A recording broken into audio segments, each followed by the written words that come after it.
ഇന്ന് doctors day. Bengal മുഖ്യമന്ത്രിയായിരുന്ന doctor ബി.സി. റോയിയുടെ ജന്മദിനമാണ് ആതുര സേവനത്തിന്റെ മഹിമ വിളിച്ചോതുന്ന ഡോക്ടേഴ്സ് ഡേ ആയി ആചരിക്കുന്നത്. ഇന്ന് ഇത് സംബന്ധിച്ചാണ് സൺറൈസ് കഫേയിൽ ചർച്ച ചെയ്യുന്നത്. ഡോക്ടർ ജോർജ് തയ്യിൽ, ലൂർദ് ഹോസ്പിറ്റലിലെ കാർഡിയാക് വിഭാഗത്തിലെ സീനിയർ കൺസൾട്ടന്റ്, ഒപ്പം doctor K R. Prathap, Sunrise hospital ഡോക്ടറും ഒപ്പം shoulder and elbow society of ഇന്ത്യയുടെ പ്രസിഡന്റുമാണ്. ഇരുവരുമാണ് ഇന്ന് സൺറൈസ് കഫേയിൽ അതിഥികളായെത്തിയിരിക്കുന്നത്. ഇരുവർക്കും സൺറൈസ് കഫേയിലേക്ക് സ്വാഗതം. ആദ്യം ഡോക്ടർ ജോർജ് തയ്യിൽ. ഒരു ഡോക്ടർ എന്ന് പറഞ്ഞാൽ പലപ്പോഴും നമ്മുടെ മുന്നിൽ ഒരു ദൈവം ഭൂമിയിൽ ഇറങ്ങി വന്നൊരു പ്രതീതിയാണ്. ഒരു രോഗം ഭേദമാകുക അത്തരത്തിലൊരു വളരെ മഹത്തായ ഒരു സേവനം തന്നെയാണ്. അപ്പോൾ ഈ ഒരു വർഷത്തെ ഒരു സേവനം ആ ഡോക്ടർ എന്ന നിലയിലുള്ളത് എങ്ങനെയാണ് വിലയിരുത്തുന്നത്?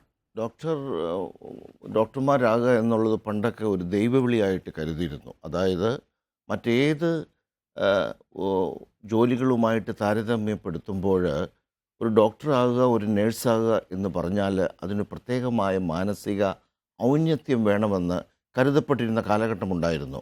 കാരണം നാം സഹജീവികളുടെ വേദനയും പ്രയാസങ്ങളും കഷ്ടപ്പാടുകളും അഴുകി ദ്രവിച്ച വ്രണങ്ങളുമൊക്കെ പരിചരിക്കേണ്ടതുകൊണ്ടും അവർക്ക് സാന്ത്വനം നൽകേണ്ടതുകൊണ്ടും അവരോട് അനുകമ്പാപൂർവം പെരുമാറേണ്ടതുകൊണ്ടുമൊക്കെ ഡോക്ടറും നേഴ്സും എപ്പോഴും മറ്റ് പ്രൊഫഷനുകളിൽ നിന്നും മറ്റ് ജോലികളിൽ നിന്ന് വിഭിന്നമായിരിക്കണമെന്നുള്ള ചിന്താഗതി ഉണ്ടായിരുന്നു.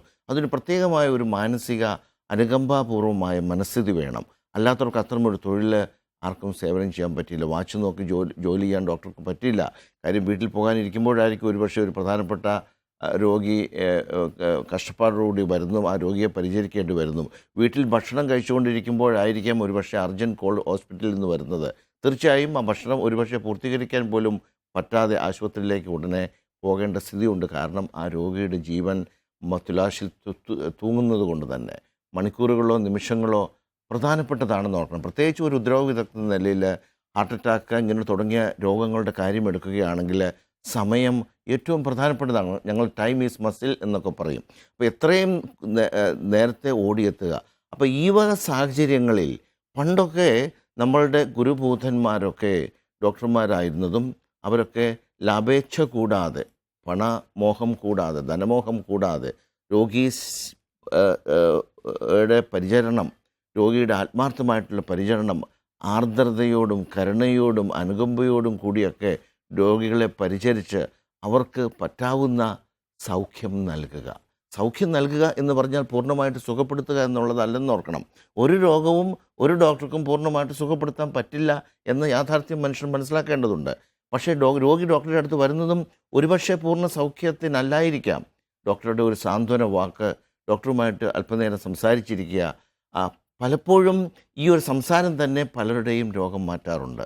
കാര്യം അത്രമാത്രം എഡ്യൂക്കേറ്റഡ് ആയിട്ടുള്ള, വിദ്യാസമ്പന്നനായിട്ടുള്ള, ആരോഗ്യ പരിജ്ഞാനമുള്ള, വൈദ്യപരിജ്ഞാനമുള്ള ഒരു വ്യക്തിയിൽ നിന്നും തനിക്ക് രോഗമൊന്നുമില്ല, ഇതൊക്കെ തൻ്റെ ഓരോ തരത്തിലുള്ള പ്രയാസങ്ങളാണ് എന്നറിയുമ്പോൾ തന്നെ രോഗം മാറുന്ന ഏതാണ്ട് 25% രോഗികളുണ്ടെന്നാണ് പറയുന്നത്. അപ്പോൾ അതുകൊണ്ട് തന്നെ ഒരു ഡോക്ടറുടെ കർത്തവ്യം എന്ന് പറഞ്ഞാൽ മറ്റേത് പ്രൊഫഷനുകളുമായിട്ട് താരതമ്യപ്പെടുത്തിയാൽ വേറിട്ട് നിൽക്കുന്നു ഇന്നും. പക്ഷേ ഇന്ന് കഷ്ടകരമെന്ന് പറയട്ടെ, ഈ രംഗത്ത് പല പാളിച്ചകളും സംഭവിച്ചുകൊണ്ടിരിക്കുകയാണ്. അത് തന്നെയാണ് നമ്മുടെ പ്രശ്നവും. കഴിഞ്ഞ വർഷം പബ്ലിക് സർവീസ് കമ്മീഷൻ്റെ അസിസ്റ്റൻറ്റ് സർജന്മാരെ എടുക്കുന്ന ഒരു ഇൻ്റർവ്യൂ എക്സാമിൽ വളരെ രസകരമായ പല കാര്യങ്ങളും വെളിച്ചത്ത് വന്നു എന്നാണ് പറയുന്നത്. പബ്ലിക് സർവീസ് കമ്മീഷൻ മുഖ്യമന്ത്രിക്ക് ഇക്കാര്യം സമർപ്പിക്കുകയും ചെയ്തതാണ്. ഇവിടുത്തെ മെഡിക്കൽ വിദ്യാഭ്യാസ സിലബസുകളിൽ കർശനമായ വിപുലമായ വ്യതിയാനങ്ങൾ വരുത്തുകയും അതനുസരിച്ച് പുതിയ ഡോക്ടർമാരെ മെനഞ്ഞെടുക്കുകയും ചെയ്യണമെന്ന് അദ്ദേഹം പറയുകയുണ്ടായി. വളരെ ലളിതമായിട്ട് പറയുകയാണെങ്കിൽ യുവ ഡോക്ടർമാർക്ക് പലർക്കും പൊതുവിജ്ഞാനം കുറവാണ്, നാടിനെപ്പറ്റിയും ഭാഷയെപ്പറ്റിയുമുള്ള അറിവ് കുറവാണ്, അല്ലെങ്കിൽ അറിവുണ്ടാകാൻ അവർക്ക് താല്പര്യമില്ല. അവരെല്ലാം പുസ്തകപ്പുഴുക്കളായിട്ട് ഈ മെഡിക്കൽ കാര്യങ്ങൾ മാത്രം പഠിച്ചുകൊണ്ട് പുറത്തേക്ക് വരികയും സാധാരണക്കാരുടെ പ്രയാസങ്ങളും പരിദേവനങ്ങളുമൊക്കെ അറിഞ്ഞ് അതിനനുസൃതമായ ഒരു സാന്ത്വനമോ ചികിത്സയോ പരിചരണമോ ഒക്കെ കൊടുക്കാനുള്ള ഒരു മാനസിക ഔന്നത്യം അവർക്കില്ലെന്ന് അവർ കണ്ടെത്തുകയുണ്ടായി. ഇത് തന്നെയാണ് നമ്മുടെ ഇന്നത്തെ പ്രശ്നം. പണ്ടുണ്ടായിരുന്ന ആ ഒരു നിസ്വാർത്ഥമായ ലാഭേച്ഛ കൂടാതെയുള്ള ഒരു പരിചരണ ശൈലിയിൽ നിന്നും ഇന്ന് മറ്റെന്തിനൊക്കെയോ വേണ്ടി ആക്രാന്തം കൂട്ടുന്ന ഒരു വൈദ്യ പരിപാലന രംഗമായിട്ട് ഇന്ന് മാറിയിട്ടുണ്ട്. ഇത് തന്നെയാണ് നമ്മളുടെ ശാപവും. നല്ല ഡോക്ടർമാരുണ്ട്. ഡോക്ടർമാർ വളരെ ശ്രദ്ധാലുക്കളായിട്ട്, കൃത്യനിർവഹണ ശ്രദ്ധാലുക്കളായിട്ട്, അർപ്പണബോധത്തോടെ, ആർദ്രതയോടെ രോഗികളെ കാണുകയും രോഗിയുമായിട്ട് സമയം ചെലവഴിക്കുകയുമൊക്കെ ചെയ്യുന്ന ഡോക്ടർമാർ നിരവധിയുണ്ട്, ഇല്ലെന്നല്ല പറയുന്നത്. പക്ഷേ തീർച്ചയായിട്ടും ഈ രംഗം മറ്റേത് രംഗത്തെക്കാളും വേറിട്ട് നിൽക്കുന്നത് ഇതിൻ്റെ പരിശുദ്ധതയും നിർമ്മലതയും ഒക്കെ കൊണ്ടാണ്. രോഗി പരിപാലന രംഗം നിർമ്മലമായിരിക്കണമെന്നാണ് പറയുന്നത്. നിർമ്മലം എന്ന് പറഞ്ഞാൽ അത് മലിനമല്ലായിരിക്കണം. അവിടെ ആ മലിനത കലരുമ്പോഴാണ് പലപ്പോഴും പ്രശ്നം വരുന്നത്. അതിലേക്ക് ഡോക്ടറെ തള്ളിവിടുന്ന, അല്ലെങ്കിൽ ഡോക്ടറെ നിർബന്ധ ബുദ്ധിയ ആ വക കാര്യങ്ങൾ ചെയ്യാനൊക്കെ ഉദ്യമിപ്പിക്കുന്ന പല ഘടകങ്ങളുണ്ട്. അതേപ്പറ്റിയൊക്കെ നാം ചിന്തിക്കേണ്ടിയിരിക്കുന്നു. അതൊക്കെ എന്തൊക്കെയാണ്, അതിനെന്തൊക്കെയാണ് പരിഹാരം കാണേണ്ടത്? ഒരു ഡോക്ടർക്ക് സ്വന്തമായിട്ട് മറ്റ് യാതൊരു ഇടപെടലുകളും കൂടാതെ സ്വച്ഛമായിട്ട് രോഗനിർണയം ചെയ്യുവാനും, ആ രോഗനിർണയം ചെയ്ത ശേഷം പരിശോധനകളും ചികിത്സകളും ആവശ്യത്തിനുള്ളത് ചെയ്യുവാനും അനാവശ്യത്തിനുള്ളത് ചെയ്യുവാതിരിക്കുവാനുമുള്ള ഒരു മാനസിക പ്രബുദ്ധത ഡോക്ടർമാർക്കുണ്ടാകുക എന്നുള്ളതാണ് ഏറ്റവും പ്രധാനം. ചികിത്സിക്കുന്നതോടൊപ്പം ചികിത്സിക്കാതിരിക്കുന്നതും ഒരു വൈദ്യ പരിജ്ഞാനത്തിൻ്റെ ഒരു പ്രാധാന്യമാണെന്ന് നോക്കണം. എല്ലാ രോഗങ്ങളും ചികിത്സിക്കേണ്ട ആവശ്യമില്ല. ആവശ്യമില്ലാത്ത ചികിത്സിക്കാതിരിക്കുന്നതും ഒരു ഡോക്ടറുടെ പ്രബുദ്ധതയാണ്. അപ്പോൾ ഇത് തന്നെയാണ്, ഈ കാര്യങ്ങളെപ്പറ്റിയാണ് നാം ചർച്ച ചെയ്യേണ്ടത്. ഡോക്ടർ പ്രതാപ് കുമാർ, ഇപ്പോൾ ഡോക്ടർ ജോർജ് തയ്യൽ പറഞ്ഞതുപോലെ തന്നെ നമ്മൾക്കൊരു ഡോക്ടറെ കാണാൻ പോകുമ്പോൾ ആ ഡോക്ടറുടെ ഒരു സംസാരം, പെരുമാറ്റം, അത് തന്നെ പകുതിയും രോഗം ഭേദമാകും. എന്നാൽ പലപ്പോഴും ഇപ്പോഴത്തെ ഒരു പുതിയ തലമുറയിൽ ഇത്തരത്തിലുള്ള ഒരു പ്രൊഫഷൻ എന്നതിലുപരി ഉള്ള പല ഘടകങ്ങളും മിസ്സാവുമെന്ന് ഡോക്ടർക്ക് തോന്നാറുണ്ടോ? ഞാൻ പൂർണ്ണമായിട്ടും യോജിക്കുന്നുണ്ട് അതിനോട്. ഇപ്പം ഡോക്ടർ തയ്യൽ പറഞ്ഞത് വളരെ ശരിയായ ഒരു കാര്യമാണ്. നമ്മളെല്ലാം ചിന്തിക്കേണ്ട കാര്യം തന്നെയാണ്. ഇപ്പോൾ പറഞ്ഞില്ലേ, നമ്മൾ രോഗിയുമായി കൂടുതൽ സമയം ചിലവഴിക്കുക എന്നുള്ളത്, അതിൻ്റെ ഇമ്പോർട്ടൻസ് എത്ര പറഞ്ഞാലും മതിയാകില്ല. കാരണം നമ്മൾ ഇപ്പോൾ വെളിയിൽ രാജ്യങ്ങളിലൊക്കെ ചെന്ന് കഴിഞ്ഞാൽ കമ്മ്യൂണിക്കേഷൻ, അതാണ് ഏറ്റവും കൂടുതലായിട്ട് നമ്മൾ വേണ്ടത്. ഇപ്പോൾ ഒരു ഡോക്ടർ എത്ര അറിവുള്ളവനായാലും എത്ര നല്ല രീതിയിൽ ചികിത്സിച്ചാലും അത് രോഗി അല്ലെങ്കിൽ അവരുടെ കൂടെയുള്ള ആൾക്കാർക്കും കൂടെ അത് കൺവിൻസിങ് ആയിരിക്കണം. ഡോക്ടർ വളരെ നല്ല രീതിയിൽ ചെയ്തു കാണും, പക്ഷേ രോഗിയുടെ ഒരു മാനസികമായ ഒരു തൃപ്തി, അല്ലെങ്കിൽ കൂട്ടിരിക്കുന്ന ആൾക്കാരുടെ ഒരു തൃപ്തി, അത് വളരെ ഇമ്പോർട്ടൻ്റ് ആണ്. അതുകൊണ്ട് തന്നെയാണ് ഇപ്പോൾ നമ്മൾ സിലബസിൽ, മെഡിക്കൽ കരിക്കുലത്തിൽ കമ്മ്യൂണിക്കേഷൻ സ്കില്ല് എന്ന് പറയുന്ന ഒരു ചാപ്റ്റർ തന്നെ എഴുതി ചേർത്തിട്ടുണ്ട്. അത് വിദേശ രാജ്യങ്ങളിൽ പണ്ട് മുതൽ തന്നെ യുഎ ഡോക്ടർമാരെ പരിശീലിപ്പിക്കുന്നതിൻ്റെ ഭാഗമായിരുന്നു. അത് നോക്കിക്കഴിഞ്ഞാൽ അതിൻ്റെ കൂടെ തന്നെ വളരെ ഇമ്പോർട്ടൻ്റ് ആണ് മെഡിക്കൽ എത്തിക്സ് എന്ന് പറയുന്ന ഒരു കാര്യം. ഈ എത്തിക്സ് എന്താണെന്ന് ചോദിച്ചു കഴിഞ്ഞാൽ, നമുക്ക് ഡോക്ടർ പറഞ്ഞതിൻ്റെ കൂട്ട് എപ്പോൾ ചെയ്യണം, എന്ത് ചെയ്യരുത്, അത് വളരെ ഇമ്പോർട്ടൻ്റ് ആണ്. ഇപ്പോൾ നമ്മൾ നോക്കിക്കഴിഞ്ഞാൽ ആധുനിക ലോകത്ത് പല ടെസ്റ്റുകളുണ്ട്, പല രീതിയിലുള്ള ഇൻവെസ്റ്റിഗേഷൻസ് ഉണ്ട്. ഇതെല്ലാം ഒരു രോഗിയിൽ തന്നെ ചെയ്യേണ്ട കാര്യമില്ല. അതിന് നമുക്ക് നമ്മുടെ കഴിവും ബുദ്ധിയും ഉപയോഗിച്ച് വിവേചനപരമായി എന്താണ് ചെയ്യേണ്ടത് എന്നുള്ളത് ആദ്യം ചെയ്യുക.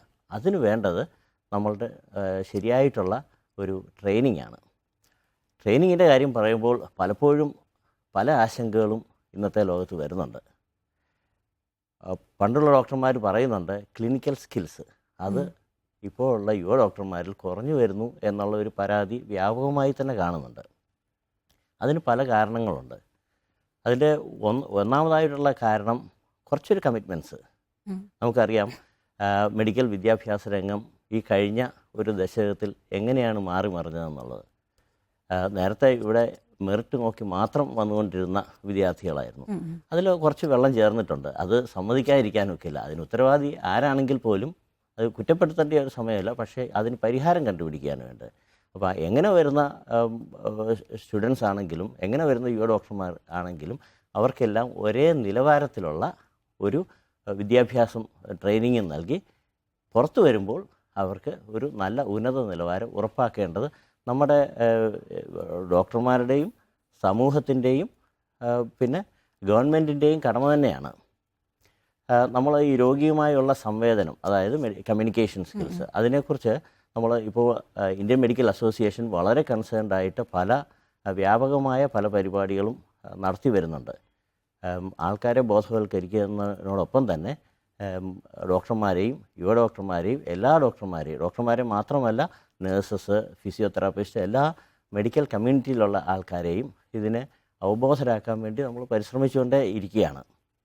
ഇന്നത്തെ കാലത്ത് നമ്മൾ പലപ്പോഴും പത്രമാധ്യമങ്ങളിലും ദൃശ്യമാധ്യമങ്ങളിലും കാണുന്നതാണ് ഒരു ഡോക്ടർമാർക്കെതിരെ എന്തെങ്കിലും ബുദ്ധിമുട്ടുണ്ടാക്കുക, ആശുപത്രിക്കെതിരെ ഒക്കെയുള്ള ബുദ്ധിമുട്ടുണ്ടാക്കുക എന്നൊക്കെയുള്ള ഒരു സംഭവമുണ്ട്. അത് നമ്മൾ സൂക്ഷിച്ച് നോക്കിക്കഴിഞ്ഞാൽ ഈ കമ്മ്യൂണിക്കേഷൻ സ്കില്ലിൻ്റെ കുറവ് കൊണ്ട് തന്നെയാണ്. എന്താണ് ഇവിടെ സംഭവിച്ചതെന്നുള്ള രോഗി അറിയുന്നില്ലല്ലോ, അവർക്ക് അറിഞ്ഞുകൂടാ. അവരുടെ വിചാരം എന്തോ ഒന്നും ചെയ്തിട്ടില്ല, അതുകൊണ്ടാണ്, കാരണം അവരോടൊന്നും പറഞ്ഞിട്ടില്ല. അങ്ങനെ നോക്കിക്കഴിഞ്ഞാൽ ഇപ്പോൾ ഈ വന്ന കാലത്ത് പ്രൊഫഷനും പൊതുജനവും തമ്മിൽ ഉള്ള ഒരു അകൽച്ച കൂടുന്നു എന്നുള്ള ഒരാശങ്ക ഞങ്ങൾക്ക് എല്ലാവർക്കും തന്നെയുണ്ട്, പ്രത്യേകിച്ച് ഇന്ത്യൻ മെഡിക്കൽ അസോസിയേഷന്. അതുകൊണ്ട് തന്നെ നമ്മുടെ ഇന്ത്യൻ മെഡിക്കൽ അസോസിയേഷൻ പൊതുജന സമ്പർക്ക പരിപാടി ഒരുപാട് വളരെയധികം കാര്യങ്ങളുമായിട്ട് മുമ്പോട്ട് പോകുന്നുണ്ട്. അത് വളരെ വരുന്ന സമീപകാലത്ത് തന്നെ അതിനൊരു വിജയം കണ്ടെത്തും എന്ന് തന്നെ എനിക്ക് തോന്നുന്നുണ്ട്. ഡോക്ടർ ജോർജ് തയ്യൽ ഇപ്പോൾ സൂചിപ്പിച്ച പോലെ തന്നെ അർഹതയില്ലാത്ത പലരും ഈ പ്രൊഫഷനിലേക്ക് എത്തിപ്പെടുന്നു. ഒരുപക്ഷെ ഇപ്പോൾ സെൽഫ് ഫിനാൻസിങ് കോളേജുകൾ ഇത്തരത്തിൽ വന്നതുകൊണ്ട് തന്നെ ആർക്കും പണ്ടൊരു കറക്റ്റ് ആ ഒരു ക്വാളിഫിക്കേഷൻ ഉള്ളവർ മാത്രമാണ് ഇതിൽ എത്തിപ്പെട്ടിരുന്നത്. ഇപ്പോൾ അല്ലാത്ത രീതിയിൽ ആർക്കും ഒരു കാശ് കൊടുത്താൽ ഈ ഒരു ബിരുദം സ്വന്തമാക്കാം. അല്ലെങ്കിൽ എനിക്ക് തോന്നുന്നു സമൂഹത്തിലുള്ള ആ ഒരു ഡോക്ടർ എന്നൊരു പദവി ഒരു വലിയൊരു ഫാക്ടർ തന്നെയാണ്. ഇത്തരത്തിൽ ഇങ്ങനെ വരുന്ന ഈ ഒരു ഡോക്ടേഴ്സ് എന്ന് പറഞ്ഞു വരുന്നവർക്ക് എത്രത്തോളം പിന്നീട്, അല്ലെങ്കിൽ ഇനി അവർ അങ്ങനെ വന്നു എന്ന് വിചാരിക്കാം, എന്നിരുന്നാലും പിന്നീടുള്ള അവരുടെ കരിയറിൽ എത്രത്തോളം അവർക്ക് ഒരു മികച്ച ഒരു നിലവാരത്തിലേക്ക് എത്താൻ അങ്ങനെ സാധിക്കുമോ? അങ്ങനെ ഇവിടെ രണ്ട് കാര്യങ്ങളും നമ്മൾ കരുതണം. ഒന്ന്, നാം ഓർക്കണം, 599 മാർക്ക് കിട്ടുന്ന ഒരാളെ അഡ്മിഷൻ കൊടുക്കാതിരിക്കുകയും 600 മാർക്ക് കിട്ടുന്ന ഒരാൾക്ക് അഡ്മിഷൻ കൊടുക്കുകയും ചെയ്യുന്നു. ഇതിൽ ആരാണ് മിടുക്കൻ എന്നുള്ളതാണ് അടുത്ത ചോദ്യം. നാം എല്ലാ കാര്യങ്ങളും വളരെ സബ്ജക്റ്റീവായിട്ട് നോക്കണം എന്നുള്ളതാണ്. 599 മാർക്കുള്ള ആൾക്ക് 1 മാർക്ക് കൂടി കിട്ടാമായിരുന്നു, സാഹചര്യങ്ങളുടെ പ്രശ്നം. അപ്പോൾ ഇവിടുത്തെ സെലക്ഷൻ ക്രൈറ്റീരിയ തന്നെ 100% ശരിയല്ല എന്നുള്ളതാണ്. കേവലം പരീക്ഷകൾ പുസ്തകപ്പുഴുക്കളായിട്ട് പുസ്തകങ്ങളിൽ നിന്ന് പഠിച്ച പരിജ്ഞാനം പേപ്പറുകളിൽ കാഴ്ചവെക്കുക എന്നുള്ളതാണ് പരീക്ഷ. ഇവിടെ മറ്റ് പല കാര്യങ്ങളിലൂടെ ഒരാളുടെ കഴിവ്, ഇൻ്റർവ്യൂകളിലൂടെ, മറ്റ് പേഴ്സണാലിറ്റി ചെക്കപ്പ്, ഒരു ഡോക്ടർക്ക് ഇതെല്ലാം വേണ്ടതാണെന്ന് ഓർക്കണം. ഇവിടെ മാർക്കുകൾ മാത്രം നോക്കിയാണ് നമ്മൾ സെലക്ഷൻ നടത്തുന്നത്. അതുകൊണ്ട് തന്നെ നാം ഒരു കാര്യം ആദ്യം മനസ്സിലാക്കേണ്ടത്, ദയവായിട്ട് ഈ സെലക്ഷനിൽ കിട്ടാതെ പോകുന്നവർ, അതായത് ഞാൻ പറഞ്ഞ ഈ ജനറൽ കോട്ടായിലൊക്കെ പരീക്ഷയ്ക്ക് മാർക്ക് കിട്ടാതെ പോകുന്നവരെ നമ്മൾ മ്ലേച്ഛന്മാരാണെന്നോ അവർക്ക് ബുദ്ധിയില്ലാത്തവരാണെന്നോ അവർക്ക് മാർക്ക് കിട്ടാനുള്ള എന്തെങ്കിലും ചെയ്യാനുള്ള കഴിവില്ല, അത് തികച്ചും ഒരുപക്ഷെ ഭാഗ്യമെന്നോ ദൈവത്തിൻ്റെ ഗ്രേസ് എന്നോ ഒക്കെ പറയാൻ പറ്റും. അങ്ങനെയാണ് 1 or 2 മാർക്ക് കൂടി നമ്മൾ ആ കടമ്പ കൂടി പറ്റുന്നത്. അതുകൊണ്ട് കടമ്പ പറ്റാത്തവരൊന്നും ബുദ്ധിശൂന്യരാണെന്ന് കരുതരുത്. ഒത്തിരി കഴിവുള്ളവരുണ്ട്. നാം ഓർക്കണം, നാം പലപ്പോഴും കാണാറുണ്ട് യൂണിവേഴ്സിറ്റികളിലൊക്കെ റാങ്കുകളോ വാങ്ങിച്ചുകൊണ്ട് വരുന്ന ഡോക്ടർമാർ ക്ലിനിക്കൽ പ്രാക്ടീസിൽ വരുമ്പോൾ ഒരു അട്ടർ ഫെയിലിയറായിട്ട് വരുന്നതായിട്ട് കണ്ടിട്ടുണ്ട്. മെഡിക്കൽ പ്രാക്ടീസ്, വൈദ്യ പരിപാലനം എന്നുള്ളത് നാം പുസ്തകങ്ങളിൽ വായിച്ച് പഠിച്ചിട്ടുള്ള നമ്മളുടെ പരിജ്ഞാനം രോഗികളിൽ അടിച്ചേൽപ്പിക്കുന്നതല്ല എന്ന് നാം ഓർക്കണം. ഞാൻ പലപ്പോഴും എൻ്റെ യൂണിയൻ ഡോക്ടർമാരുടെ, എൻ്റെ കീഴിൽ പരിശീലനത്തിൽ വരുന്ന ഡോക്ടർമാരോട് ഞാൻ പറയാറുണ്ട്, നിങ്ങളുടെ വിജയം 3 കാര്യങ്ങളാണ് അടങ്ങിയിരിക്കുന്നത്. ഒന്ന്, തീർച്ചയായിട്ടും നിങ്ങൾക്ക് ബേസിക് ക്വാളിഫിക്കേഷൻ വേണം. നിങ്ങൾ ചെയ്യുന്ന തൊഴിലിനെ പറ്റിയുള്ള സാങ്കേതികമായ വിവരങ്ങൾ നിങ്ങൾ അറിഞ്ഞിരിക്കണം. അതിന് നിങ്ങൾ ക്വാളിഫൈഡ് ആയിരിക്കണം. പോരാ, അതിന് ഞാൻ കൊടുക്കുന്ന പ്രാധാന്യം വെറും 40% മാത്രം. ഏതാണ്ട് 30 അതോടൊപ്പമോ 40% നിങ്ങളുടെ രോഗിയുമായിട്ടുള്ള നിങ്ങളുടെ അടുപ്പം. അത് മെഡിക്കൽ കോളേജിൽ പലപ്പോഴും കിട്ടാറില്ലെന്ന് ഓർക്കണം. അവിടുത്തെ വളരെ തിരക്കേറിയ പഠന കാര്യങ്ങളോടൊപ്പം ഒരു പക്ഷേ മാനുഷികമായ കാര്യങ്ങൾ എത്രമാത്രം പ്രാവർത്തികമാക്കണതിനെ പറ്റിയുള്ള പഠനങ്ങളോ പഠിപ്പീരുകളോ, ഡോക്ടർ പ്രതാപ് പറഞ്ഞ പോലെ മെഡിക്കൽ എത്തിക്സ്, കല, സൗന്ദര്യം, മാനുഷികത, അനുകമ്പ, ഇതൊന്നും അവിടെ പഠിപ്പിക്കുന്നുണ്ടോ എന്ന് എനിക്ക് തോന്നുന്നില്ല. എങ്ങനെയെങ്കിലും പരീക്ഷ കടന്നുകൂടാനുള്ള കടമ്പകളായിട്ട് മാത്രം മെഡിക്കൽ കോളേജ് വിദ്യാഭ്യാസം പോവുകയാണ്. അപ്പം ഞാൻ എൻ്റെ യൂണിയൻ ഡോക്ടർമാർ പറയുന്നത് 40% ഈ പരിജ്ഞാനത്തിനൊപ്പം, ഈ വൈദ്യ മെഡിക്കൽ നോളജിനൊപ്പം നിങ്ങൾ എപ്രകാരം നിങ്ങളുടെ മുമ്പിൽ വന്നണഞ്ഞിരിക്കുന്ന ദുസ്സഹമായ വേദനയോടെ, നിരാലംബമായ വേദനയോടെ, പരിദേവനങ്ങളോടെ വന്നണഞ്ഞിരിക്കുന്ന സഹജീവിയോടുള്ള നിങ്ങളുടെ പെരുമാറ്റം, ഇതാണ് ഏറ്റവും പ്രധാനമെന്ന് തോന്നുന്നു. ആ പെരുമാറ്റത്തിന് മെഡിക്കൽ വിജ്ഞാനം ഒട്ടും സഹായകമല്ലെന്ന് ഓർക്കണം. അതിന് സാമൂഹികമായ ഒരു പരിജ്ഞാനം വേണം, ദൈവികമായ ഒരു സത്ത വേണം മനുഷ്യനിൽ. ഇതൊക്കെ ആവശ്യമാണെന്ന് ഓർക്കണം. അതുകൊണ്ടാണ് പണ്ട് ദൈവവിളി എന്ന് പറഞ്ഞിരുന്നത്. സഹജീവികളെ മനുഷ്യനായിട്ട് കാണുക എന്നുള്ളത് എല്ലാവർക്കും പറ്റിയെന്ന് വരികയില്ല.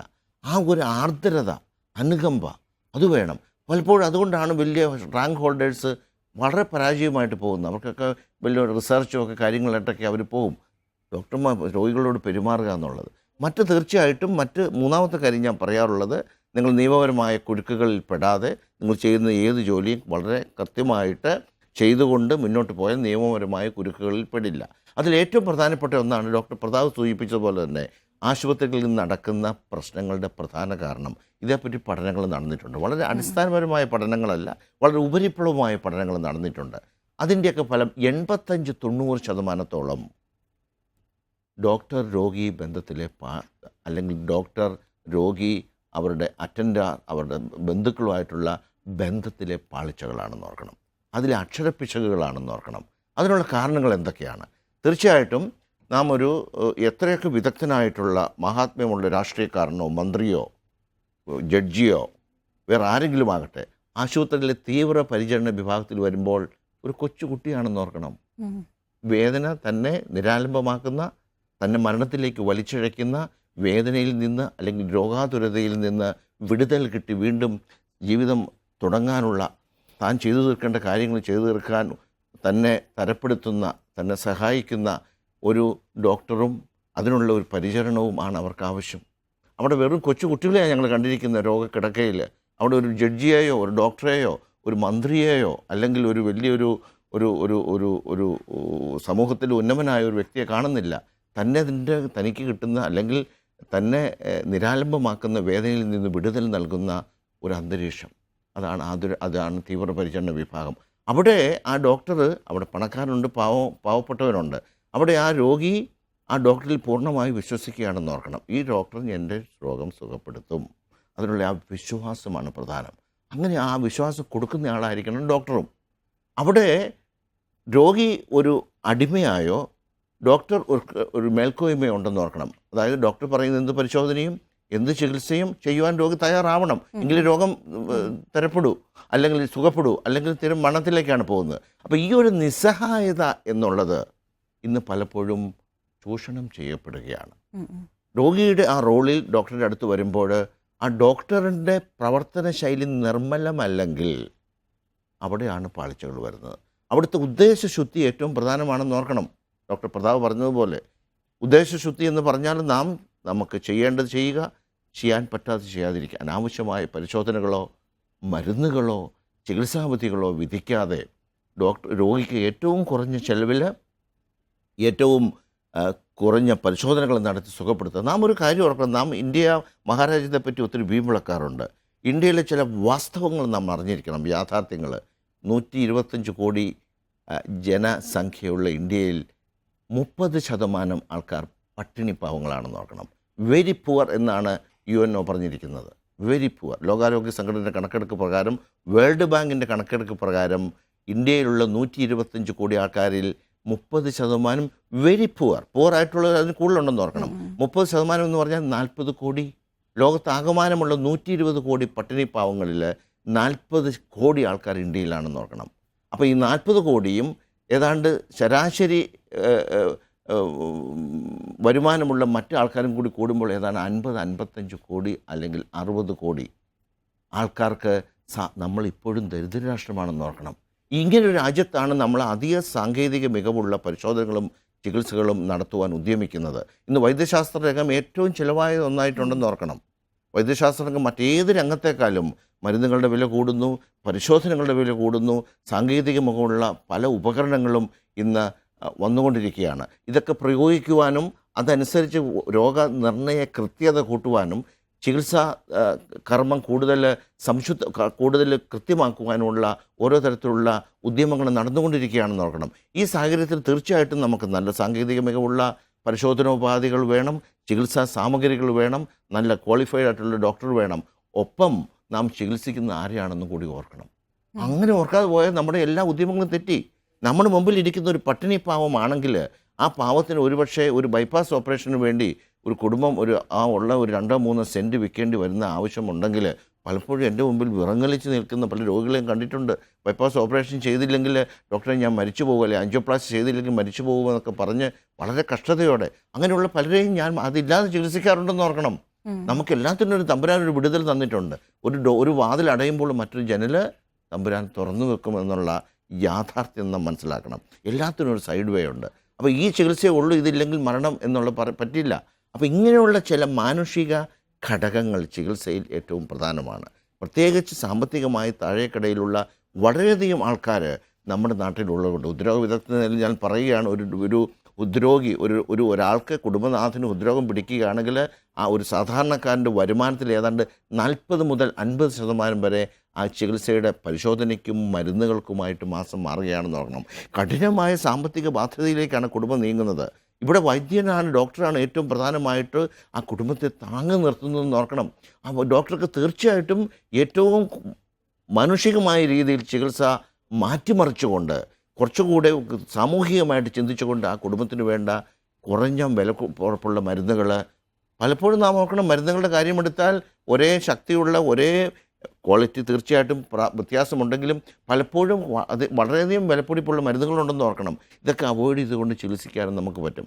അപ്പോൾ നാം ഓർക്കണം, നാമൊക്കെ പണ്ട് നമ്മുടെ ചരകൻ്റെ, വാഗ്ഭടൻ്റെ, ശുശ്രുതൻ്റെ ഇങ്ങനെയുള്ള പ്രഗത്ഭരായ പ്രാചീന ഭിഷഗ്വര ശ്രേഷ്ഠന്മാരുടെ ഗുരുഭൂതന്മാരുടെയൊക്കെ ബുക്കുകൾ വായിക്കുകയാണെങ്കിൽ നാം അറിയേണ്ടത് മാനുഷിക പരിഗണന, ആർദ്രത, അനുകമ്പ ഒക്കെ വേണ്ട ഒരു രംഗമാണിത് ഡോക്ടർ.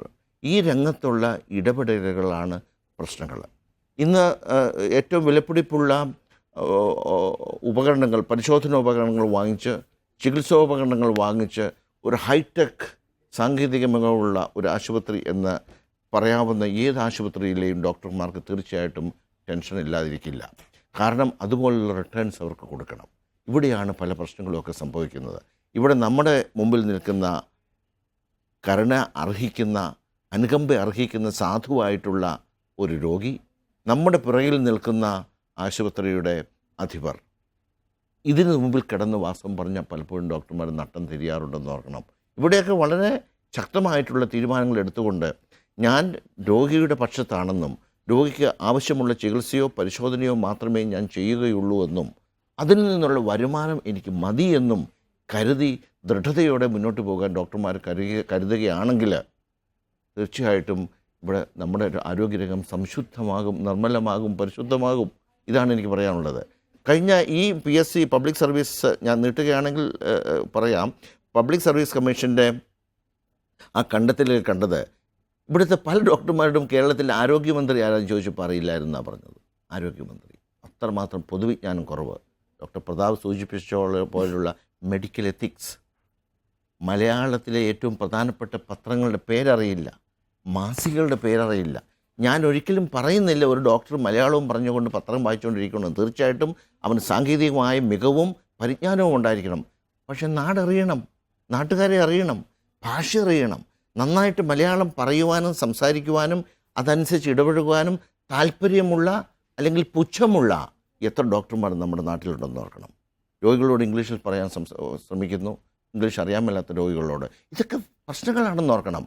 അപ്പോൾ ഇവിടെ പറഞ്ഞ ഈ ഡോക്ടർ രോഗി ബന്ധത്തിലെ പ്രശ്നങ്ങൾ തീർച്ചയായിട്ടും ആശുപത്രിയിൽ വേദനയുമായിട്ട് വരുന്ന ഒരു രോഗി സുഖം പ്രാപിക്കാൻ താല്പര്യമുണ്ടെങ്കിലും ഏറ്റവും ആഗ്രഹിക്കുന്ന ഡോക്ടറുടെ സംശുദ്ധമായ പെരുമാറ്റ ശൈലിയും ആശുപത്രി അധികൃതരുടെ സംശുദ്ധമായ പെരുമാറ്റ ശൈലിയും ഒപ്പം തന്നെ മറ്റ് കാര്യങ്ങളുമാണ് അവരെ വളരെ കാര്യമായിട്ട് നോക്കി ക്രെഡിബിളായിട്ട് നോക്കി. ആർക്കും 100% ഒരു ഹാർട്ട് അറ്റാക്ക് ആയിട്ടുള്ള വന്ന വളരെ തീവ്ര പരിചരണ വിഭാഗത്തിൽ വന്ന തീവ്രമായിട്ട് വളരെ മസീവ് അറ്റാക്കായിട്ട് വന്ന രോഗിക്ക് എത്രയൊക്കെ ചികിത്സകൾ കൊടുത്താലും ജഗദീശ്വരനല്ലാതെ മറ്റാർക്കും രക്ഷപ്പെടുത്താൻ പറ്റാത്ത സാഹചര്യങ്ങൾ ഏറെയുണ്ടെന്ന് ഓർക്കണം. ഒരു രോഗവും 100% സുഖപ്പെടുത്തി രോഗിക്ക് നടന്നു പോകാൻ പറ്റില്ല. സുഖപ്പെടുത്താൻ പറ്റാത്ത രോഗങ്ങളുണ്ട്. അത് രോഗിയുമായിട്ട് സംസാരിക്കണം, രോഗിയുടെ ബന്ധുക്കളുമായിട്ട് സംസാരിക്കണം. ഇത്രയൊക്കെയാണ് കാര്യങ്ങൾ. പലപ്പോഴും ഞാൻ സംസാരിക്കുന്നുണ്ട്, ചില ചികിത്സകൾ കൊണ്ടുപോലും കൂടുതലായിട്ട് നീട്ടിക്കൊണ്ടു പോകുന്നതിൽ പ്രയോജനമില്ല. നിങ്ങൾ അതുകൊണ്ട് അത് ചെയ്യേണ്ട, വഴങ്ങേണ്ടതിന്. കാരണം നിങ്ങൾക്ക് ഒരുപക്ഷെ അതുമാത്രം വഷളായി രോഗിയുടെ ആരോഗ്യം നില. അതങ്ങനെയാണ് രോഗത്തിൻ്റെ ഗതി. ആ രോഗഗതിയെ മനസ്സിലാക്കി അതിന് കടിഞ്ഞാണിടാനുള്ള ഔഷധങ്ങളില്ലാത്ത എത്രമാത്രം രോഗങ്ങളുണ്ടെന്ന് ഓർക്കണം. ഒന്നാമത് എല്ലാ രോഗങ്ങളും പൂർണ്ണമായിട്ടും 100% ചികിത്സിച്ച് ഭേദമാക്കാൻ പറ്റുക എന്നുള്ള ധാരണ തന്നെ പൊതുജനത്തിൻ്റെ തെറ്റ്. രോഗത്തെ പലപ്പോഴും നമ്മൾ അത് രോഗം ഒരു സുഖം എന്നത് പറഞ്ഞ പോലെ തന്നെ രോഗം അതിൻ്റെ മറുവശമാണെന്ന് ഓർക്കണം. അപ്പോൾ അത് മനസ്സിലാക്കി ആ രോഗിയോട് പറഞ്ഞ്, രോഗിയുടെ ബന്ധുക്കളോട് പറഞ്ഞ്, എല്ലാ ദിവസവും റൗണ്ട്സിന് ശേഷം രോഗികളും രോഗിയുടെ ബന്ധുക്കളുമായിട്ട് രോഗവിവരത്തെപ്പറ്റി പറഞ്ഞ് ഇനി ചെയ്യാനുള്ള കാര്യങ്ങളെപ്പറ്റി പറഞ്ഞ് വ്യക്തതയോടുകൂടി സുതാര്യതയോടുകൂടി മുന്നോട്ട് പോവുകയാണെങ്കിൽ എൻ്റെ അഭിപ്രായത്തിൽ ഏതാണ്ട് 95% രോഗികളോ ബന്ധുക്കളോ ഒരു ഡോക്ടറുമായിട്ടും ആശുപത്രിയായിട്ടും വഴക്കിടാൻ വരില്ല. മറ്റേ പല പ്രശ്നങ്ങൾ വരുന്നത് പലപ്പോഴും 5% വരും കേട്ടോ, എന്ത് ചെയ്താലും വഴക്കുണ്ടാക്കുന്നവരുണ്ട്. അത് നമ്മുടെ സമൂഹത്തിൻ്റെ ഒരു ശാപമാണെന്ന് പറയാം. പക്ഷേ പ്രശ്നം വരുന്ന അതല്ല, ഡോക്ടർക്ക് സമയമില്ല. റൗണ്ട്സ് എടുത്താലായി, ഇല്ലെങ്കിലായി യൂണിയൻ ഡോക്ടേഴ്സിനെ വിടും. ഡോക്ടർ രോഗിക്ക് നെഞ്ചുവേദനയോ പ്രയാസങ്ങളോ വരുമ്പോൾ ഡോക്ടറെ വിളിക്കുമ്പോൾ കിട്ടുന്നില്ല, അല്ലെങ്കിൽ എന്തെങ്കിലും പ്രയാസങ്ങൾ വരുന്നു, സുതാര്യതയില്ല, എല്ലാം ഒരു രഹസ്യമായിട്ട് എന്തോ പോകുന്ന റിപ്പോർട്ടുകൾ കാണിക്കും. ഇവിടെ ഡോക്ടറുടെ രോഗി നമ്മൾ ഓർക്കണം, ഇപ്പോഴത്തെ പ്രത്യേകിച്ച് ഇന്ത്യയിലെ മറ്റ് സംസ്ഥാനങ്ങളുമായിട്ട് താരതമ്യപ്പെടുത്തുകയാണെങ്കിൽ കേരളം അങ്ങേയറ്റം വൈദ്യ പരിജ്ഞാനമുള്ള സമൂഹമാണ് കേരളത്തിലുള്ളത്. അവർ വന്നാണ്ട് വായിക്കുകയും പത്രം, മറ്റേത് സംസ്ഥാനങ്ങളെക്കാളും പത്രം വായിക്കുന്ന സംസ്ഥാനമാണ് കേരളം. അങ്ങനെ വായിക്കുകയും വൈദ്യപരിജ്ഞാനമുണ്ട്. നമ്മുടെ കേരളത്തിലെ രോഗിയെ നമുക്ക് അങ്ങനെ ചതിക്കാനോ എന്തെങ്കിലും ചെയ്യാൻ പറ്റില്ല. ആ രോഗി ചോദിക്കും, ആ രോഗി ചിലപ്പോൾ കൂടുതൽ ചോദിക്കുക, ആവശ്യത്തിൽ കൂടുതൽ, അത് വേറെ കാര്യം. പക്ഷേ ചോദിക്കുമ്പോൾ രോഗിയോട് ഉത്തരം പറയാനുള്ള സൗമനസ്യവും സഹവർത്തിത്വവും ആ ഒരു സമയവുമൊക്കെ ഡോക്ടർ കണ്ടെത്തണം. ഇങ്ങനെ കണ്ടെത്താതെ പോകുമ്പോഴാണ് പ്രശ്നങ്ങളുണ്ടാകുന്നത്. ഡോക്ടർ പ്രതാപ് കുമാർ ഇപ്പോൾ സൂചിപ്പിച്ചതുപോലെ തന്നെ പലപ്പോഴും നമ്മുടെ ഒരു എഡ്യൂക്കേഷൻ സിസ്റ്റത്തിൻ്റെ ഒരു ഫോൾട്ടാണോ എന്നറിയില്ല, നമ്മൾ പുസ്തകം നന്നായി വായിച്ചു പഠിച്ചുകൊണ്ടേയിരിക്കും, പക്ഷേ പ്രാക്ടിക്കലി ഒരു നോളേജ് കുറവാണ്. പക്ഷേ ഡോക്ടേഴ്സ് എന്ന പ്രൊഫഷനെ സംബന്ധിച്ചിടത്തോളം അത് പ്രാക്ടിക്കലി അത് ഇംപ്ലിമെൻ്റ് ചെയ്യുമ്പോഴാണ് അത് രോഗികൾക്ക് അതിൻ്റെ ഒരു ഗുണം ലഭിക്കുന്നത്. അത് നമ്മുടെ ഒരു എഡ്യൂക്കേഷൻ സിസ്റ്റത്തിൻ്റെ ഒരു ഫോൾട്ടാണോ, അല്ലെങ്കിൽ പ്രാക്ടിക്കലി ഉള്ള ഒരു വിജ്ഞാനത്തിനുള്ള ഒരു ചാൻസ് വിദ്യാർത്ഥികൾക്ക് ലഭിക്കാത്തതാണോ? എന്തുകൊണ്ടാണ് അങ്ങനെ സംഭവിക്കുന്നത്? ശരിയാണ്. അത് നമ്മൾ നോക്കേണ്ട മറ്റൊരു പശ്ചാത്തലത്തിൽ കൂടിയാണ്. എന്താണ് സമൂഹത്തിൽ സംഭവിക്കുന്നത്? നമ്മൾ ഈ ഡോക്ടർമാരെന്ന് പറഞ്ഞാൽ ഒരു പ്രത്യേക സമൂഹത്തിൽ നിന്ന് വരുന്നതല്ല, അവർ സമൂഹത്തിൻ്റെ ക്രോസ് സെക്ഷനിൽ നിന്ന് തന്നെ വരുന്നവരാണ്. അപ്പോൾ നമ്മുടെ സമൂഹത്തിൽ പൊതുവേ ഉള്ള പൊതുവിജ്ഞാനക്കുറവ് അത് ഇതിനകത്ത് പ്രതിഫലിക്കുന്നുണ്ട്. പക്ഷേ ഡോക്ടർ തഹീൽ പറഞ്ഞതിൻ്റെ കൂട്ട് കഴിഞ്ഞ പ്രാവശ്യത്തെ PSC എക്സാമിലെ ചോദ്യങ്ങളുടെ ഉത്തരം വളരെ ഞെട്ടിപ്പിക്കുന്നത് തന്നെയാണ്. ഞാൻ എല്ലാ ഡോക്ടർമാരെയും അങ്ങനെ കുറ്റം പറയുന്നില്ല. വളരെ വായനാശീലമുള്ളവരും കൂടുതൽ കാര്യങ്ങളിൽ ഇടപെടുന്നതായിട്ടുള്ള ഒരുപാട് ഡോക്ടർമാരുണ്ട്. പക്ഷേ പുതുതായിട്ട് വരുന്ന യുവ ഡോക്ടർമാർക്ക് അതിനൊക്കെയുള്ള സമയം കണ്ടെത്താൻ ഒക്കുന്നുണ്ടോ?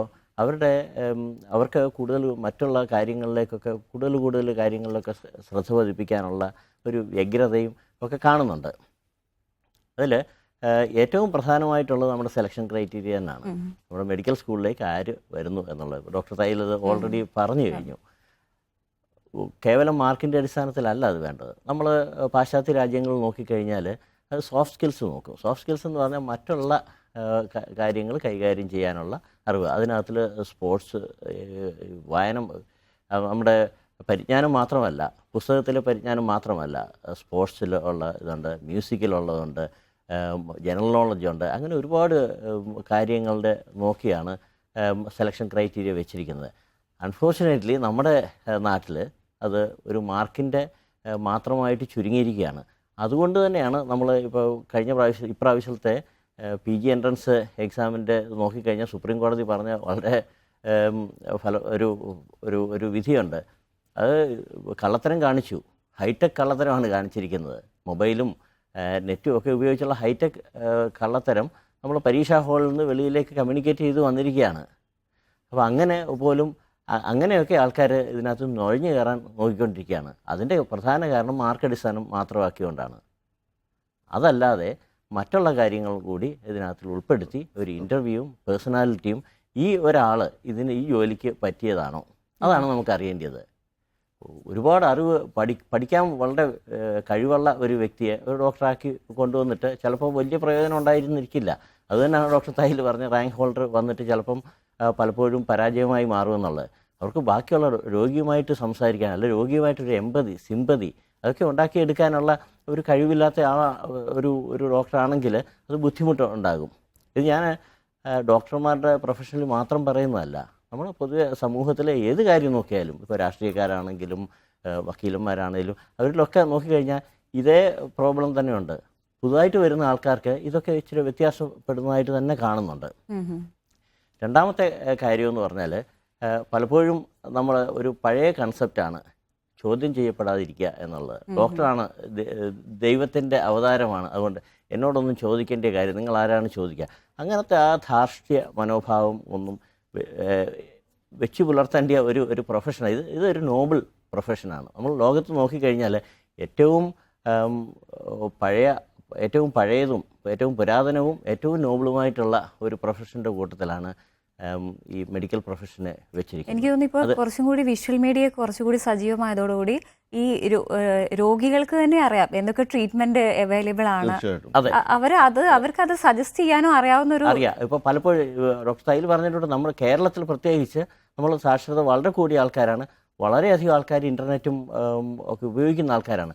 പലപ്പോഴും എൻ്റെ അടുത്ത് വരുന്ന രോഗികൾ ഇതിനെക്കുറിച്ചൊരു, ഞാൻ അത്ര ഒരു എമർജൻസി സിറ്റുവേഷൻ കൈകാര്യം ചെയ്യുന്ന ഡോക്ടറല്ല, കൂടുതലായിട്ടും ഇലക്റ്റീവ്, അതായത് മറ്റുള്ള പ്രശ്നങ്ങൾ മാറ്റിയെടുക്കത്തക്കാനുള്ള ഷോൾഡർ സർജറി ഒക്കെ ചെയ്യുന്ന ഡോക്ടറാണ്. അതുകൊണ്ട് തന്നെ ഇവരിതിനെക്കുറിച്ച് ദീർഘമായി വായിച്ച് മറ്റുള്ളവരുമായിട്ടൊരു ഒപ്പീനിയൻ രൂപീകരിച്ചതിന് ശേഷമാണ് നമ്മുടെ അടുത്തോട്ട് വരുന്നത്. അപ്പോൾ അവർ വായിച്ചറിഞ്ഞതും നെറ്റിൽ കണ്ടതും മറ്റുള്ളവരുമായിട്ട് ഉള്ള ഒരു ഏകദേശ ധാരണയിലുള്ള ഉത്തരം ഞാൻ കൊടുക്കുമ്പോൾ അവർക്ക് അക്സെപ്റ്റൻസ് കൂടുതലാണ്.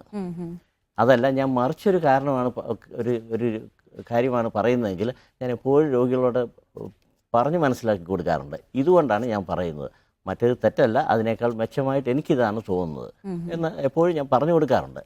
രണ്ടാമത്തെ കാര്യം, എപ്പോഴും ഇങ്ങനെ വരുമ്പോൾ രോഗിക്ക് ഒരു സംശയം, ഇപ്പോൾ ഓപ്പറേഷൻ വേണം. അപ്പോൾ ചില രോഗികൾക്കെങ്കിലും ഒരു സംശയം വരാം, ഇത് വേണോ? ഇപ്പോൾ കാരണം നമ്മൾ എപ്പോഴും മീഡിയയിൽ കണ്ടുകൊണ്ടിരിക്കുകയാണ് ആവശ്യമില്ല ഓപ്പറേഷൻ ചെയ്യുന്നു എന്നൊക്കെ. അപ്പോൾ ഞാൻ എപ്പോഴും ആൾക്കാരോട് പറയുന്നത്, ഒരു സെക്കൻഡ് ഒപ്പീനിയൻ എടുക്കുക, മറ്റുള്ള നിങ്ങൾക്ക് വിശ്വാസമുള്ള ഒരു ഡോക്ടറോടും കൂടെ ചോദിക്കുക എന്താണ് ഇതിന് കാരണം. അല്ലെങ്കിൽ നിങ്ങൾക്ക് അത് ബുദ്ധിമുട്ടാണെങ്കിൽ നിങ്ങൾ നെറ്റിൽ പോയി ദീർഘമായി സെർച്ച് ചെയ്യുക. അങ്ങനെ എന്താണ് ഇതിന് അസുഖത്തിൻ്റെ പ്രശ്നം, ഇതിനെ എങ്ങനെയൊക്കെ ചികിത്സിച്ചെടുക്കാനൊക്കും, ഇതിനകത്തിൽ ഓപ്പറേഷൻ്റെ റോൾ എന്താണ്, ഇതൊക്കെ രോഗി പ്രധാനമായും അറിഞ്ഞിരിക്കേണ്ടത് വളരെ ഇമ്പോർട്ടൻ്റ് ആണ്.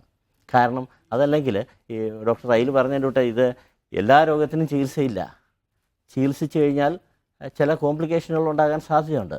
നമ്മളുടെ ജോലി എന്ന് പറഞ്ഞാൽ കോംപ്ലിക്കേഷൻ ഏറ്റവും കുറച്ചുകൊണ്ട്, അതായത് റിസ്ക് ബെനഫിറ്റ് റേഷ്യോ എന്ന് പറയും, റിസ്കിനെ കുറച്ച് ബെനഫിറ്റിനെ കൂട്ടുക എന്നുള്ളതാണ് ഡോക്ടർമാരുടെ ജോലി. അതിനകത്ത് റിസ്ക് ഇല്ല എന്നല്ല, 100% റിസ്ക് ഇല്ലാതെ നമുക്കൊന്നും ചെയ്യാനൊക്കില്ല. അതൊക്കെ രോഗികളെ പറഞ്ഞ് മനസ്സിലാക്കി മുമ്പോട്ട് പോയെങ്കിൽ രോഗിയും നമ്മുടെ പ്രൊഫഷനും ഡോക്ടറുമായിട്ടുള്ള ഒരു ആത്മബന്ധം നിലനിർത്താനും ഒക്കെ ഉള്ളൂ, അവർക്ക് സംതൃപ്തിയും വരുള്ളൂ. ഇപ്പോൾ ചികിത്സിച്ചു വളരെ ഹാപ്പി ആയിട്ട് പോയി എന്നുള്ളതല്ല, ചികിത്സിച്ച് അവരുടെ മാനസികമായ ഒരു ഹാപ്പിനെസ് ഉണ്ട്, അത് കിട്ടണമെന്നുണ്ടെങ്കിൽ രോഗിയുമായിട്ടുള്ള ഒരു മാനസികമായ ഒരു കമ്മ്യൂണിക്കേഷൻ വളരെ അത്യാവശ്യമാണ്. അതോടൊപ്പം തന്നെ ഡോക്ടർ ജോർജ് തൈൽ, ഇപ്പോൾ നമ്മൾ കേൾക്കാറുണ്ട് ഡോക്ടേഴ്സിന് ടാർഗറ്റ് അച്ചീവ് ചെയ്യേണ്ടി വരുന്ന ഒരു അവസ്ഥ, അല്ലെങ്കിൽ അവയവങ്ങൾ മാറ്റിവെക്കുന്നു ശസ്ത്രക്രിയക്കിടയിൽ. ഇത്തരത്തിൽ ഒരുപാട് പരാതി ഹോസ്പിറ്റലിനെ കുറിച്ചും അങ്ങനെ ഒരുപാട് പരാതികൾ കേൾക്കുന്നുണ്ട്. ഇതിലൊക്കെ എന്തെങ്കിലും ഒരു വാസ്തവമുണ്ടോ? ശരിക്കും വാസ്തവമുണ്ട്, അവാസ്തവമുണ്ട്, രണ്ടുമുണ്ട്. അതാണ് തീർച്ചയായിട്ടും, വാസ്തവമില്ലാതെ ഒരു സാധാരണ കാര്യങ്ങൾ വരാറില്ല എന്നുള്ളതാണ് ഒരു സാമൂഹികമായ കോൺസെപ്റ്റ്. തീർച്ചയായിട്ടും ഞാൻ അതേപ്പറ്റി സൂചിപ്പിക്കുകയുണ്ടായി, വിലപിടിപ്പുള്ള സാമഗ്രികളോ പരിശോധന ചികിത്സാ ഉപാധികളോ ഒക്കെ ലോൺ എടുത്ത് വാങ്ങിച്ചു വെക്കുന്ന ആശുപത്രികൾ തീർച്ചയായിട്ടും അത് തിരിച്ചടയ്ക്കാനുള്ള യത്നത്തിലായിരിക്കാം, അതിനുള്ള ഉപകരണങ്ങളാക്കി ഡോക്ടറെ മാറ്റുന്നുണ്ടാകും. അത് തീർച്ചയായിട്ടും ഡോക്ടർമാരുടെ മുമ്പിൽ ഇതിൻ്റെ ഇടയിൽ സംശുദ്ധമായ നിർമ്മലമായ വൈദ്യ പരിപാലനം നടത്തുവാൻ നിയുക്തമായിട്ടുള്ള ഡോക്ടർ രോഗിക്ക് മുമ്പിലും ഈ വ്യവസായികളുടെ ഇടയിലും കിടന്ന് നട്ടം തിരിയുന്ന സാഹചര്യങ്ങൾ നമ്മൾ കാണാറുണ്ട്. ഇതിലെങ്ങോട്ട് ചായുന്നു എന്നുള്ളതാണ്. ആരുടെ ഭാഗത്തേക്ക് കൂടുതൽ ചായുന്നു? രോഗിയുടെ ഭാഗത്തേക്ക് കൂടുതൽ ചായുന്ന ഡോക്ടർമാരെ ഇന്ന് വ്യവസായികൾക്ക് ആവശ്യമില്ല. വ്യവസായികളുടെ കൂടുതൽ അല്ലെങ്കിൽ ഈ ബിസിനസ്സുകാരുടെ ആശുപത്രിയുടെ അധിപരുടെ ഭാഗത്തേക്ക് കൂടുതൽ ചായുന്ന ഡോക്ടർമാർക്ക് അവർക്ക് താല്പര്യരായിരിക്കാം, രോഗികൾക്ക് താല്പര്യരായിരിക്കാം. ഞാൻ പറയാൻ പോകുന്ന വേറൊരു കാര്യം, ഏതാണ്ട് ക്രിസ്തുവിന് മുമ്പ് ഏതാണ്ട് 2600 വർഷങ്ങൾക്ക് മുമ്പ് ലോകത്തിലെ ഏറ്റവും പ്രാചീന ഗ്രന്ഥമെന്ന് വിശേഷിക്കപ്പെടാവുന്ന ഹുവാങ് തി നൈച്ചിങ് രചിച്ച ഒരു വൈദ്യശാസ്ത്ര ഗ്രന്ഥത്തിൽ ആരാണ് ഉത്തമനായ ഡോക്ടർ എന്നതിനെപ്പറ്റി അദ്ദേഹം വിവരിക്കുന്നുണ്ട്. 2600 ഇപ്പോൾ 2000, എനിക്ക് തോന്നുന്നു ഏതാണ്ട് 4600 വർഷങ്ങൾക്ക് ശേഷവും അദ്ദേഹം എഴുതി വെച്ച കാര്യങ്ങൾ ഇന്നും വളരെ പ്രസക്തമാണെന്ന് എനിക്ക് തോന്നുന്നു. ഒന്നാം തരം ഡോക്ടർ രോഗമുണ്ടാകുന്നതിനെ തടയുന്നു, രണ്ടാം തരം ഡോക്ടർ രോഗമുണ്ടാകുന്നതിന് മൂർച്ഛിക്കുന്നതിന് മുമ്പ് ചികിത്സ ആരംഭിക്കുന്നു, മൂന്നാം തരം ഡോക്ടർമാർ രോഗം വന്നതിന് ശേഷം ചികിത്സ തുടങ്ങുന്നു. ഇന്നത്തെ സാഹചര്യം നാം നോക്കുകയാണെങ്കിൽ, ചികിത്സാ രംഗം അടച്ചു നോക്കുകയാണെങ്കിൽ 90% രോഗം വന്നതിന് ശേഷം മാത്രം ചികിത്സിക്കുന്നവരാണ്. അതിനു മുമ്പ് രോഗിയെപ്പറ്റിയോ സാമൂഹ്യമായ അവബോധമുണ്ടാക്കി രോഗാതുരതയിലേക്ക് വലിച്ചിഴയ്ക്കുന്ന ആപത്ഘടകങ്ങൾ ഏതെന്ന് കണ്ടുപിടിച്ച് അവയെ സമയോചിതമായി പിടിയിലൊതുക്കി രോഗമുണ്ടാകുമെന്നും, നിങ്ങളുടെ കൊളസ്ട്രോൾ കൂടിയാൽ, നിങ്ങളുടെ പ്രമേഹം കൂടിയാൽ, നിങ്ങളുടെ വ്യായാമ നിലവാരം കുറഞ്ഞാൽ, നിങ്ങളുടെ പ്രഷർ കൂടിയാൽ, നിങ്ങൾക്ക് അമിതവണ്ണം ഉണ്ടായാൽ, നിങ്ങൾക്ക് അമിത സ്ട്രെസ് ഉണ്ടായാൽ, കൊളസ്ട്രോൾ കൂടിയാലൊക്കെ നിങ്ങൾക്ക് ഹാർട്ട് അറ്റാക്ക് ഉണ്ടാകുമെന്നും, അതിനുള്ള പരിശോധനകൾ നിസ്സാരമായിട്ട് നിങ്ങൾക്ക് ചെയ്യാമെന്നും, അത് ചെയ്ത് അവയെ കാലോചിതമായിട്ട് പിടിയിലൊതുക്കുകയാണെങ്കിൽ നിങ്ങൾക്ക് ഈ രോഗത്തിൽ നിന്ന് അത്ഭുതകരമായിട്ട് പിടിവിട്ട് നിൽക്കാമെന്നുമുള്ള ഒരു അവബോധം മനുഷ്യരിൽ സൃഷ്ടിക്കുക, സമൂഹത്തിൽ സൃഷ്ടിക്കുവാൻ ഉദ്യമിക്കുന്ന ഡോക്ടർമാർ ഇന്ന് വളരെ വിരളമാണെന്ന് ഓർക്കണം. ഇന്നെല്ലാവരും രോഗം വന്നു, അറ്റാക്ക് വന്നു, അല്ലെങ്കിൽ ഒരു കൈയൊടിഞ്ഞു, കാലൊടിഞ്ഞു, ആശുപത്രിയിൽ വന്നു, ചികിത്സ തുടങ്ങുന്നു. ഇവിടെയെല്ലാം താമസിച്ചു എന്ന് ഓർക്കണം. ഇവിടെ ചെയ്യുന്നതെല്ലാം ശരീരത്തിൽ ചെയ്യുന്ന പാച്ച് വർക്കുകളാണെന്ന് നാം ഓർക്കണം. ശരീരത്തിൽ ചെയ്യുന്ന സമൂലമായി മനുഷ്യ ശരീരത്തെ രൂഢമൂലമായിരിക്കുന്ന ഈ രോഗാതുരതയ്ക്ക് കടിഞ്ഞാണിടണമെങ്കിൽ രോഗത്തിലേക്ക് രോഗിയെ വലിച്ചിഴച്ച causes, primordial or primary prevention എന്നൊക്കെ ഞങ്ങൾ പറയും. ആ ആപത്ഘടകങ്ങൾ കണ്ടുപിടിച്ച് അതിൽ തന്നെയാണ് പ്രിവെൻഷൻ. ഹൃദ്രോഗത്തിൻ്റെ കാര്യം എടുക്കുകയാണെങ്കിൽ ഏതാണ്ട് 85%, 90% വരെ it is A preventable disease എന്ന് ബൃഹത്തായ പഠനങ്ങൾ അടിസ്ഥാനപരമായി സ്ഥാപിച്ചിട്ടുണ്ട്. ഇതൊക്കെയാണ് നാം ഇന്നത്തെ കാലത്ത് നോക്കേണ്ടത്. ഡോക്ടർ കൂടുതൽ പ്രതിരോധത്തിലേക്ക് പോകണം. പ്രതിരോധപരമായ നിലപാടുകളെടുത്ത്, പ്രത്യേകിച്ച് പട്ടിണി രാജ്യമായ ഇന്ത്യയിൽ ഏതാണ്ട് 80% ആൾക്കാർക്കും ചികിത്സ തികച്ചും, പ്രത്യേകിച്ച് സാങ്കേതിക മികമുള്ള ചിലവേറിയ ചികിത്സ അപ്രാപ്യമായിരിക്കുന്ന സാഹചര്യത്തിൽ അവർക്കുള്ള ഒന്ന് മാത്രമാണ് പ്രതിരോധം. രോഗം വന്നു കഴിഞ്ഞാൽ പോയി. പ്രത്യേകിച്ച് എൻ്റെ വിഭാഗമായ ഹൃദ്രോഗത്തിൻ്റെ കാര്യത്തിൽ ഹൃദ്രോഗം വന്നു കഴിഞ്ഞാൽ നിങ്ങളുടെ സാധാരണക്കാരുടെ സാമ്പത്തിക ബാധ്യത കൂടുകയാണെന്ന് ഓർക്കണം. ഒരു ആൻജിയോപ്ലാസ്റ്റിയോ ഒരു ബൈപ്പാസോ അതിനുശേഷം വീണ്ടും ഒരു ഹൃദ്രോഗി ആജീവനാന്തകാലം രോഗിയാണെന്ന് ഓർക്കണം. തലവേദനയോ അല്ലെങ്കിൽ ജലദോഷമോ ഒരു ന്യൂമോണിയയോ ഒക്കെ ചികിത്സിക്കുന്ന പോലെ 6, 7, 8, 10 ദിവസമല്ലെന്ന് ഓർക്കണം. ഒരു ഹൃദ്രോഗിയായാൽ ആജീവനാന്തകാലം ചികിത്സയ്ക്ക് വിധേയമാകേണ്ടതുണ്ട്. മരുന്നുകളുടെ വില കൂടുന്നു, പരിശോധനകൾ എല്ലാ വർഷവും ചെയ്യണം. അപ്പോൾ രോഗം വന്നു കഴിഞ്ഞാൽ നാം പെട്ടുപോയി. രോഗം വരാതിരിക്കുക, അതിനുള്ള കാരണങ്ങൾ സാധ്യമാണെന്ന് ഓർക്കണം. പലരും പറയാറുണ്ട് അത് അസാധ്യമാണ് ഡോക്ടറെ. അല്ല എന്നാണ് ഞാൻ പ്രസ്താവിക്കുന്നത്. പലപ്പോഴും തീവ്രപരിചരണ വിഭാഗത്തിൽ വരുന്ന രോഗികളെ നോക്കുമ്പോൾ പ്രഷർ 120 നോർമലാണെങ്കിൽ 200 അല്ലെങ്കിൽ 220, പ്രമേഹം 140 നോർമലാണെങ്കിൽ 500, കൊളസ്ട്രോൾ ഏതാണ്ട് ഒരു 200 താഴെ വേണമെങ്കിൽ ഒരു 600. അപ്പോഴാണ് രോഗി ഡോക്ടറെ, ദൈവമേ, ഇത് എന്നോട് ആരെങ്കിലും നേരത്തെ പറഞ്ഞിരുന്നുവെങ്കിൽ, ഇത് ഞാൻ ക്രമീകരിച്ചിരുന്നെങ്കിൽ എനിക്ക് എന്നെ ഇപ്പോൾ നിരാലംബമാക്കി ഹാർട്ട് അറ്റാക്കിൽ നിന്ന് എനിക്ക് അത്ഭുതകരമായി രക്ഷപ്പെടുവാൻ പറ്റിയേനെ. എന്നോട് ആരും ഇത് നേരത്തെ പറഞ്ഞിരുന്നല്ലോ. ഇങ്ങനെ പറയുന്ന ഒത്തിരി രോഗികളുണ്ട്. ഇതിങ്ങനെയുള്ള കാര്യങ്ങൾ അവബോധത്തിലൂടെ രോഗത്തിന് ശമനം കിട്ടും. പക്ഷേ ഇങ്ങനെയുള്ള ഡോക്ടർമാർക്ക് അധികം ശമ്പളം കിട്ടില്ല കേട്ടോ, പണം കിട്ടില്ല കേട്ടോ, ധനവാന്മാരാകാൻ പറ്റില്ല കേട്ടോ. അതൊക്കെ മറ്റ് സാങ്കേതിക മികവുള്ള ചികിത്സകൾ ചെയ്യുന്നവർക്ക് മാത്രം. ആശുപത്രി അധികൃതർക്കും അതാണ് താല്പര്യം. പക്ഷേ യഥാർത്ഥ ചികിത്സ 4600 വർഷങ്ങൾക്ക് മുമ്പ് ഹുവാങ് തി നൈച്ചിങ് പ്രസ്താവിച്ചതുപോലെ പ്രതിരോധപരമായ ഒന്നാം തരം ഡോക്ടർ രോഗമുണ്ടാകുന്നതിനെ തടയുന്നു. ആ ഒരു അത്ഭുത വിദ്യ ഇന്ന് അങ്ങേയറ്റം അപജയപ്പെട്ടുകൊണ്ടിരിക്കുകയാണെന്ന് ഓർക്കണം. ഇതുതന്നെയാണ് നാം പുനരുദ്ധരിച്ച് നാം എടുക്കേണ്ടതും. ഇത് വലിയൊരു കാര്യമാണ്. ഇന്നത്തെ ഡോക്ടർമാർ കൂടുതൽ പ്രതിരോധപരമായ ചികിത്സാ പദ്ധതികളിലേക്ക്, രോഗപരിപാലനത്തിലേക്ക് പോകണം.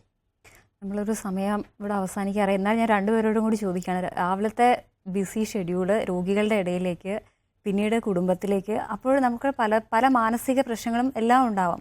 പക്ഷേ ഇതെല്ലാം സർവൈവ് ചെയ്ത് എങ്ങനെയാണ് ഒരു പ്രത്യേകിച്ച് ഒരു ഓപ്പറേഷൻ സിറ്റുവേഷൻ ഇതെല്ലാം മറികടന്ന് എങ്ങനെയാണ് ഈ ഒരു ചികിത്സ അതിന് എന്തൊക്കെ തയ്യാറെടുപ്പുകളാണ് രണ്ടുപേരോടും കൂടി എടുക്കുന്നത്? അതെ, ഞാൻ ജർമ്മനിയിലാണ് എൻ്റെ വിദ്യാഭ്യാസം നടന്നത്. എൻ്റെ ജർമ്മൻ പ്രൊഫസർ എപ്പോഴും പറയുമായിരുന്നു, ആശുപത്രിയിൽ നടക്കുന്ന കാര്യങ്ങൾ ഞങ്ങളോട് പറയും എഫക്റ്റീവ് ന്യൂട്രാലിറ്റി എന്ന് പറയും. ആശുപത്രിയിൽ നടക്കുന്ന സംഘർഷങ്ങൾ ഏറ്റവും പ്രിയപ്പെട്ട രോഗി, എല്ലാ രോഗികളും പ്രിയപ്പെട്ടതാണ്, അങ്ങേയറ്റം പ്രഷ്യസ് ആയിട്ടുള്ള പല രോഗികളുമൊക്കെ മരിച്ചു പോകുന്നു. ആ സങ്കടം, ദുഃഖം, പ്രയാസം ഡോക്ടർക്കുമുണ്ട്. അത് പക്ഷേ ആശുപത്രിയുടെ ആ കവാടങ്ങൾ വരെ, വീട്ടിൽ വരുമ്പോൾ ഭാര്യ, കുട്ടികൾ, കുടുംബം ഇതൊക്കെ പോകണം. തീർച്ചയായിട്ടും ഒരു ഡോക്ടറും മറ്റ് ബിസിനസ്സുകാരോ ക്ലറിക്കൽ സ്റ്റാഫ് ആൾക്കാരുമായിട്ടുള്ള വ്യത്യാസം, ഡോക്ടർ രോഗി വീട്ടിൽ വന്നാലും ആശുപത്രിയുമായിട്ട് കോൺടാക്റ്റ് ഉണ്ടാകണം. തീർച്ചയായിട്ടും ഞങ്ങൾ കോളുകൾ പ്രതീക്ഷിക്കുന്നു, ഞങ്ങൾക്ക് എമർജൻസി ആയിട്ടുള്ള യൂണിറ്റ് ഡോക്ടേഴ്സുള്ള അഡ്വൈസ് കൊടുക്കുന്നു. പക്ഷേ ആ ദുഃഖങ്ങളും പ്രയാസങ്ങളും ഒക്കെ വീട്ടിൽ വന്ന് ഭാര്യയുടെ മുകളിലോ മക്കളുടെ പുറത്തോ അല്ലെങ്കിൽ അങ്ങനെ ഒന്നും കാണുക എന്നുള്ള, അവിടെ കുടുംബജീവിതം അതിന് പ്രാധാന്യം കൊടുക്കണം. ഓരോന്നിനും വേണ്ടത്ര പ്രാധാന്യം കൊടുക്കുക എന്നുള്ളതാണ്. ആശുപത്രിക്ക് അതിൻ്റെ പ്രാധാന്യം, രോഗി പരിപാലനത്തിന് കുടുംബത്തിന് ആ പ്രാധാന്യം. ഞാൻ പറയുകയാണെങ്കിൽ നമ്മുടെ പ്രൊഫഷണൽ ലൈഫും ഫാമിലി ലൈഫും അത് രണ്ടും രണ്ടായിട്ട് തന്നെ കാണണം. ഈ നേരത്തെ ഡോക്ടർ തൈൽ പറഞ്ഞാൽ വളരെ ഇമ്പോർട്ടൻ്റ് ആണ്. ആശുപത്രിയിലെ കാര്യം ആശുപത്രിയിൽ, അത് നമ്മുടെ വീട്ടിലേക്ക് കൊണ്ടുവന്നു കഴിഞ്ഞാൽ കുടുംബത്തിൽ അസ്വാരസ്യം ഉണ്ടാകും. നമ്മുടെ കുടുംബ ജീവിത ഫാമിലി ലൈഫിനെ അത് അഫക്റ്റ് ചെയ്യും. നമുക്ക് വളരെ ഇമ്പോർട്ടൻ്റ് ആണ് ഫാമിലി ലൈഫും. അല്ലാതെ ഒരു വിജയിച്ച വ്യക്തി എന്ന് പറഞ്ഞാൽ ഇത് രണ്ടും കൂടി ഒരുപോലെ എങ്ങനെ സമന്വയിപ്പിച്ച് കൊണ്ടുപോകാം എന്നുള്ളതാണ്. അതുകൊണ്ട് തന്നെ നമ്മുടെ ആശുപത്രിയിലെ പ്രശ്നങ്ങൾ ആശുപത്രിയിൽ വെച്ച് തന്നെ തീർക്കുക. ഒരു കാരണവശാലും എത്ര പ്രശ്നങ്ങളുണ്ടെങ്കിലും അത് വീട്ടിലേക്ക് കൊണ്ടുവരാതിരിക്കുക. അതുതന്നെയാണ് അതിന് പറ്റിയ ഉത്തരവ്. എന്തായാലും വളരെയധികം നന്ദി ഈ ഒരു ദിവസം ഇവിടെ അതിഥികളായി എത്തിയതിന്.